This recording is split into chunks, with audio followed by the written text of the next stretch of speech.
Well, where do I start? Let me start with some amazing news first. The Artemis looks like it's going to be pushed back to March. It was supposed to launch here soon, but let's take a minute for any of us who are old enough to remember what happened to the Challenger. The Challenger blew up because it was sitting on the pad, and the temperatures in Florida went below freezing. Well, that's exactly what has happened. These are solid booster rockets that are strapped to the side of Artemis, the same kind that were on the Challenger. I know we found the O-ring problem, et cetera, et cetera. We're supposed to solve that, but I'm hoping that they're going to put that thing back into, it'd take them a day to roll that back into the shed, if you will, and test it and make sure we can't afford to lose the Artemis. But the other thing that happened yesterday is the largest company now in the history of the world, the most valued company in the entire world was created. SpaceX and XAI merged yesterday.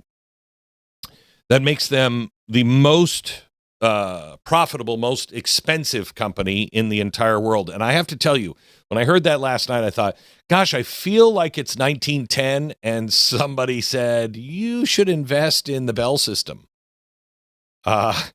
Yeah, maybe. This might be AT&T. It might be the railroads, might be Pan Am, when Pan Am was something. This is huge. And let me explain. Right now, SpaceX has announced yesterday that they are going to launch 1 million satellites into space, 1 million satellites into space for the cloud and for AI processing. AI processing up in space, you can keep it cool, and you don't have to have any of the water problems, you don't have any of the cooling problems, the energy problems, et cetera, et cetera. I mean, it's a perfect place to have processing done, is up in space. He's going to launch 1 million satellites. To give you some idea, right now, humanity has roughly 14,000 active satellites operating and orbiting Earth, okay? That's every nation, that's every military, that's every weather system, every GPS signal, every communications platform humanity has ever put into space is 14,000. Okay, so now SpaceX has filed plans of 1 million satellites over time going up into space. Even if only a fraction of that number is ever launched, this is not an expansion of what exists today. This is a complete redesign of space around Earth. This is a replacement of the scale itself. So to understand this, stop thinking in terms of technology and start thinking in terms of history, okay? When I first heard this, 1 million satellites, and I know we have 14,000 in space, I thought to myself, wow, that's kind of like somebody saying, yeah, I know we're expanding, and I know it's 1820, but everything west of the Missouri River is mine. Okay? I mean, the 1800s, power in America was not decided by the speeches. It was decided by who controlled the rivers, and then later, who controlled the railroads. When the railroads crossed the Missouri River, it wasn't just steel that was moving west. It was law, it was commerce, it was time, it was settlement.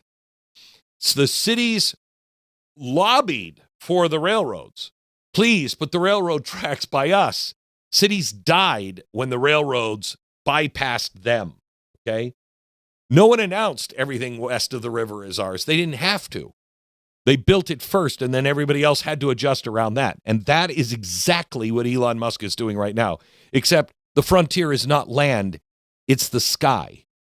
Low Earth orbit is not infinite. I think there's, I want to say 6,000 in low Earth orbit. There are only so many usable altitudes out there. And, you know, you start launching things up into space, there's only so many collision-tolerant corridors. So there's so much junk up around that it has to be very carefully coordinated.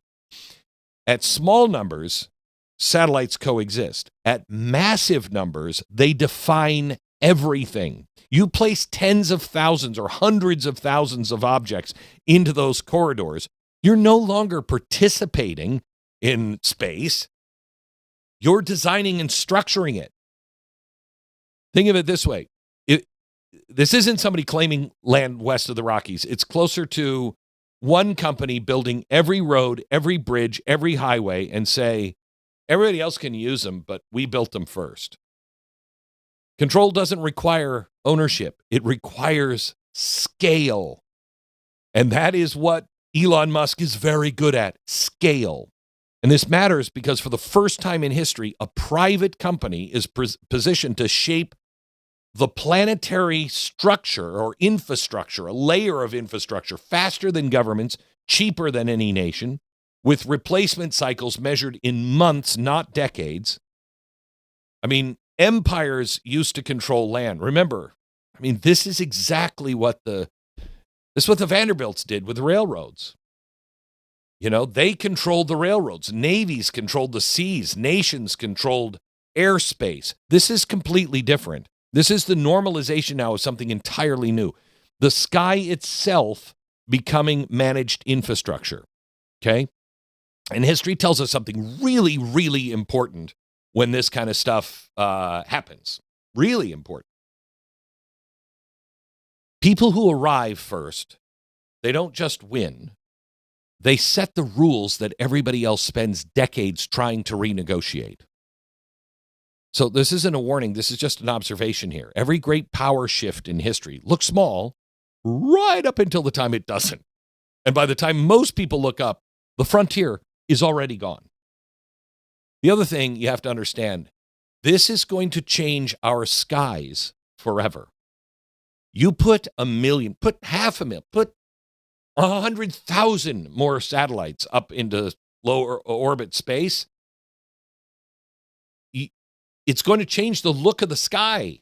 When you go out at night, you're going to see a different sky.